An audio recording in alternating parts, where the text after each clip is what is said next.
Assalamualaikum, hello gang.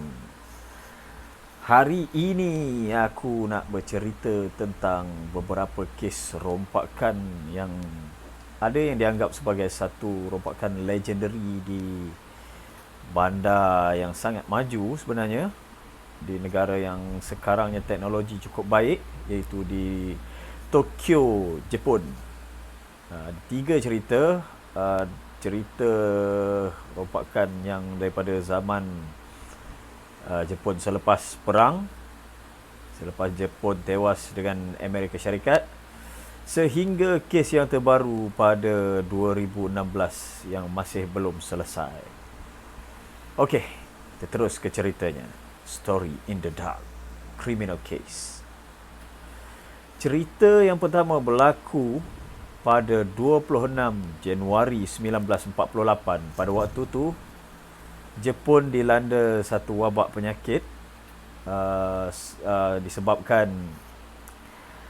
kesan selepas Perang Dunia Kedua, dan pihak kerajaan banyak menghantar pakar-pakar, doktor-doktor, perawat-perawat untuk memberi vaksin, memberi rawatan untuk mengelakkan daripada penyakit-penyakit ni tersebar ke seluruh Jepun.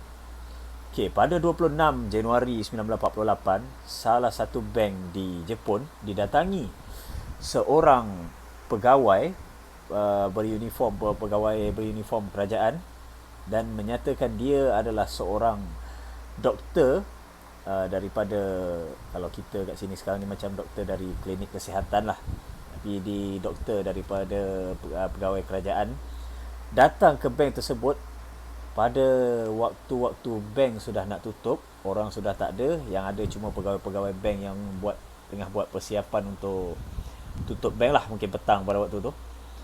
Jadi dia memperkenalkan diri dia dan dia menyatakan kerajaan menghantar dia untuk memberi vaksin untuk mencegah satu penyakit yang tengah menular di kawasan tersebut.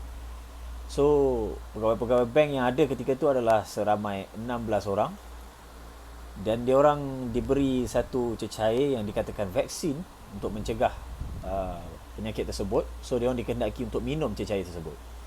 Jadi ke-16 orang pegawai yang ada di bank tersebut minumlah, kerana dia yakin percaya tu doktor kerajaan seperti mana yang kerajaan tengah melaksanakan operasi membanteras atau menyekat penyakit dari terus menular ke Jepun. So mereka minum. Serta-merta setelah mereka minum cecair tersebut, terus pengsan, sakit, kesakitan dan sebagainya.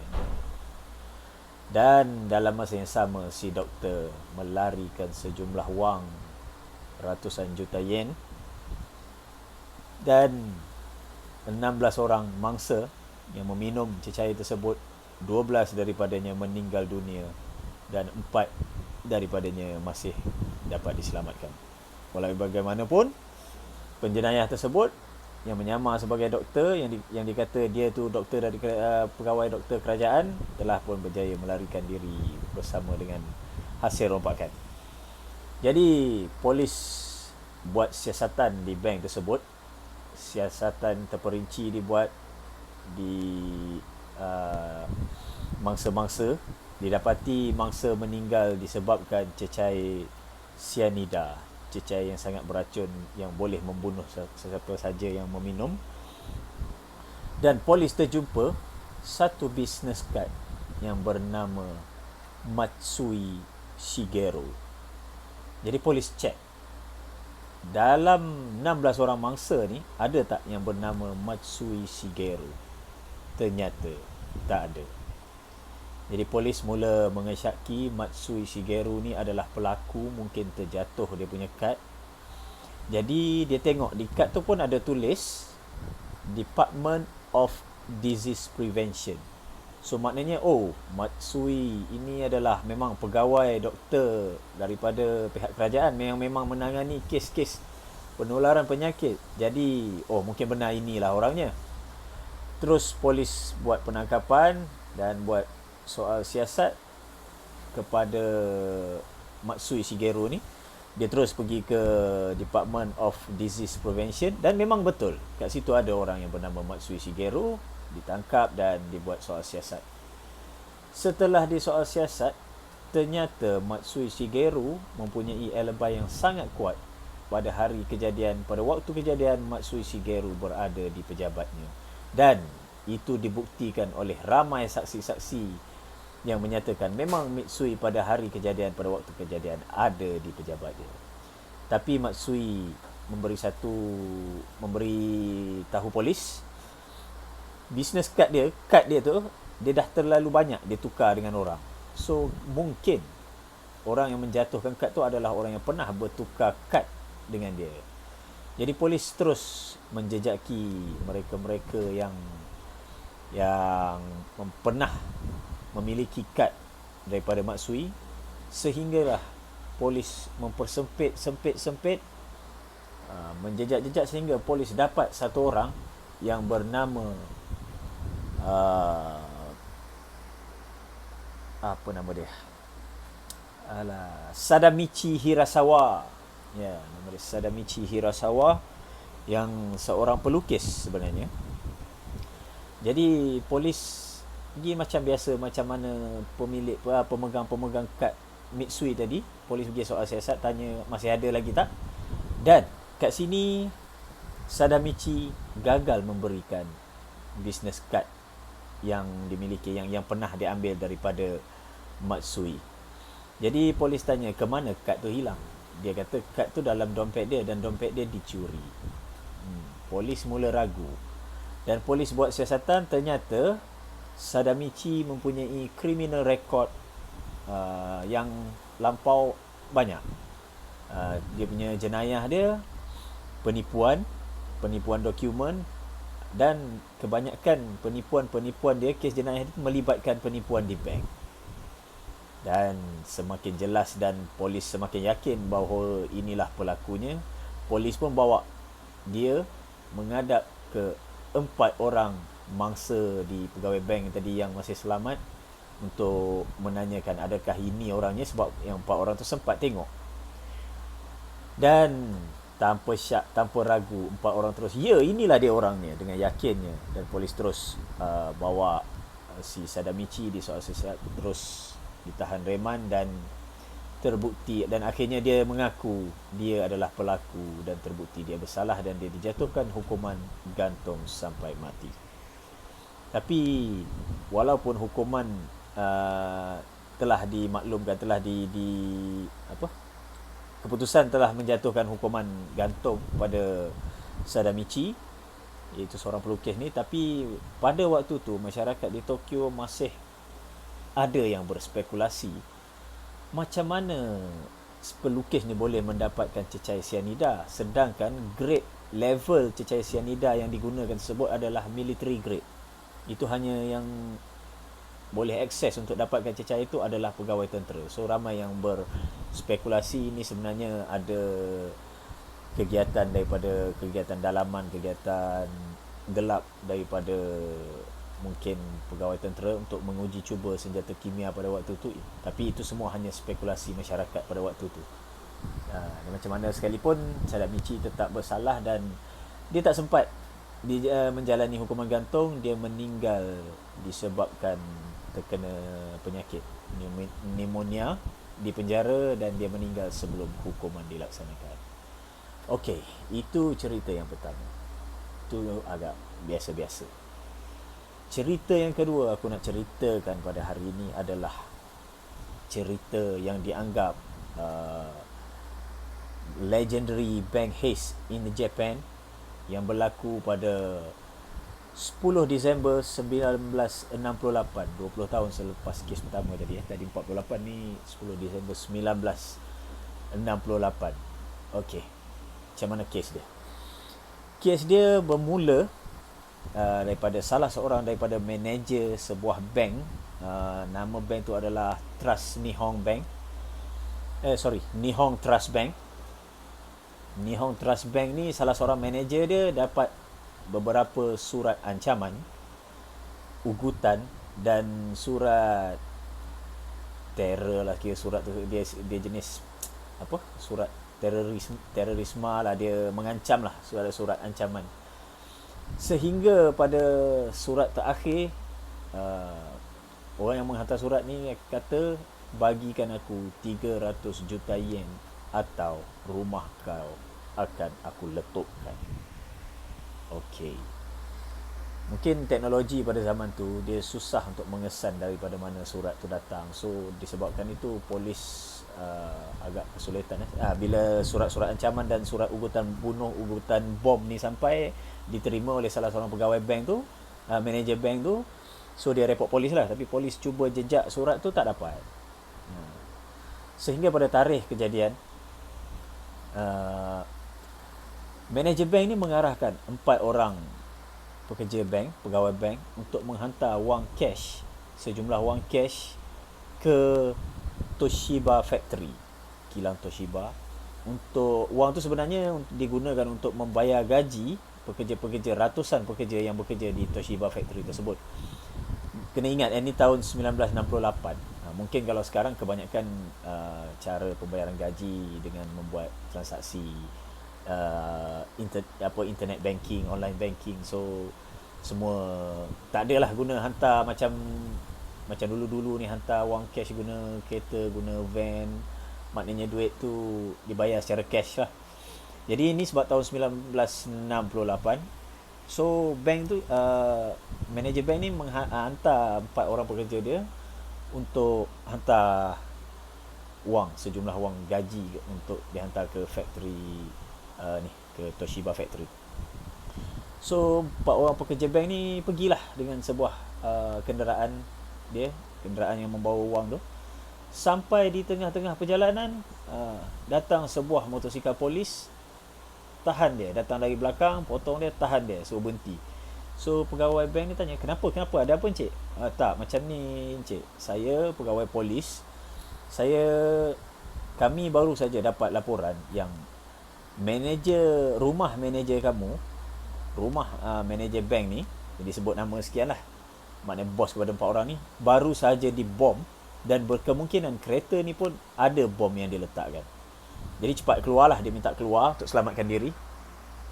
So bila 4 orang ni keluar, polis tu masuk, maknanya dia merangkak, dia pergi ke bawah kereta untuk cek ada bom ke tak.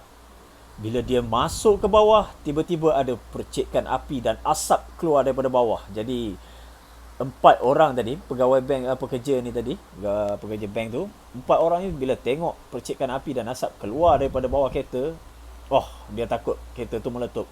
Dia terus lari ke belakang tembok, mungkin di tepi jalan, tempat yang agak selamat lah, terlindung lah kalau ada ledakan. Jadi dia terus lari menyorok kat sana, dan tiba-tiba tak ada ledakan. Setelah beberapa agaknya, dia rasa sudah cukup lama dia berselindung kat situ dan tak ada letupan, dia keluar. Yang mengejutkan, keretanya tak ada, yang tinggal adalah motor polis tersebut. So dia terus cari public phone terdekat. Zaman tu dia mungkin tak ada handphone. Dia terus call ke bank dia. Yang angkat manager dia. Bila dia angkat manager dia, lega, dia kata, nasib baik kamu selamat. Manager dia, kenapa? Bukan rumah kamu kena bom ke? Tanya pegawai dia ni. Tak adalah, aku okey je, rumah tak ada kena bom. Maknanya kami dah ditipu. Sebab tu kami call ni nak bagi tahu kereta bank dah dilarikan oleh seorang polis. Jadi dia orang semua terkejut, dan manager bank tu terus buat laporan polis serta-merta, dan polis terus menuju ke tempat kejadian. Ternyata motor tersebut bukanlah motor polis yang betul, dan polis menemui sisa-sisa bom asap sebenarnya yang menyebabkan keluarnya percikan api dan asap di bawah kereta yang bawa wang tadi. Dan kereta tu pun hilang bersama dengan wang sejumlah 300 juta yen, seperti mana yang dituntut dalam surat terakhir penjenayah kepada manager bank. Dia minta bagi duit 300 juta yen atau kami akan bom ke rumah kamu. Sama, nilai tu 300 juta yen, dan mereka pun hilang bersama kereta pembawa wang tu lah. Jadi zaman tu mungkin kereta tak ada yang GPS. Kalau macam sekarang, ke mana kereta tu pergi boleh dijejak menggunakan sistem GPS. Dan mungkin kereta-kereta yang jenis bawa duit ni sekarang dia ada dia punya limitation dia ada track perjalanan dia. Mungkin kalau bawa keluar daripada track, kereta tu boleh system down. Itu zaman sekarang lah. Pada tahun 68 itu tak ada, mungkin kereta-kereta biasa saja. Jadi kereta tu pun hilang dan polis menemui jejak-jejak yang ditinggalkan oleh penjenayah. Tapi bila polis follow setiap jejak yang ditinggalkan, bahan-bahan bukti seperti mana serpihan bom asap, ada dia tinggalkan macam-macam barang lah, maknanya dia saja barang-barang yang tercicir. Dan bila polis memerhati, menelusuri, menjejaki bahan-bahan tersebut, sehingga polis menemui jalan buntu. Dan rupa-rupanya itu salah satu teknik penjenayah tersebut gunakan untuk mengelabui atau mengelirukan pihak polis dan memberikan masa untuk mereka lari keluar daripada Jepun. Dan disebabkan itulah kes tu masih tak selesai sehingga ke hari ini. Dan itulah juga digelarkan sebagai legendary bank heist in Japan 1968. Dan itulah kes yang kedua. Dan kes yang terakhir pada kali ini adalah criminal case, juga rompakan bank di Jepun. Rompakan yang melibatkan bank di Jepun. Tapi kes ni moden dah lah, sebab ni yang berlaku pada 2016. Dia rompakan, yalah, yang tu zaman dulu punya cara rompakan, yang ni zaman sekarang punya cara rompakan. Rompakan ini berlaku pada tahun 2016, di mana syarikat bank ni rasa pelik bila ada pengeluaran wang yang cukup banyak di ATM 7-Eleven atau di ATM kedai-kedai sebenarnya dengan jumlah yang sangat banyak dalam lingkungan 2 jam, tetapi sangat banyak yang melakukan. So dia terus buat laporan polis. Dia rasa pelik syarikat bank ni, dan dia syarikat bank yang sama saja yang berlaku ni.